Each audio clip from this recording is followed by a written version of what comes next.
సంస్థాపనార్థాయ సంభవామి యుగే యుగే.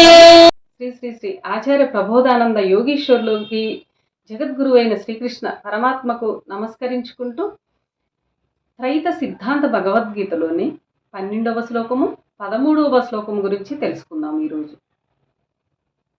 లోభ ప్రవృత్తిరారంభ కర్మణామశమః స్పృహ రజస్యేతాని జాయంతే వివృద్ధే భరతర్షభ.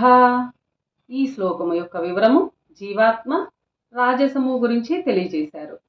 భావము: సంకుచిత స్వభావము, కార్యములందు ఆసక్తి, ధనము మీద బంగారము మీద ఇష్టము, మనస్సుకు అశాంతి ఎప్పుడు కలుగుచున్నవో అప్పుడు రాజస గుణభాగములోని గుణములు పనిచేయుచున్నవని తెలియవచ్చును. ఇక్కడ 13వ శ్లోకం గురించి తెలుసుకుందాము.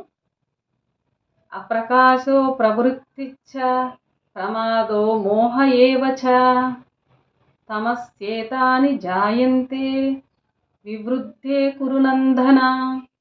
ఈ శ్లోకము జీవాత్మ తామసము గురించి తెలియజేశారు.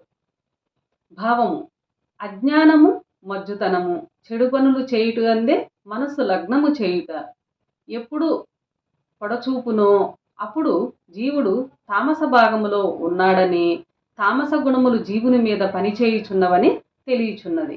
అజ్ఞానము, మజ్జుతనము, చెడు పనులు చేయుట అందే తామస భాగములో ఉన్న గుణాలు పనిచేసి జీవుడు ఇలా ఉంటాడు అని రాజస భాగము, సాత్వికము, తామస భాగము గురించి మనకి తెలియచేసుకున్నాం. ఈ శ్లోకంలో రాజసము, తామస భాగం గురించి తెలియజేశారు. అందరికీ నమస్కారం.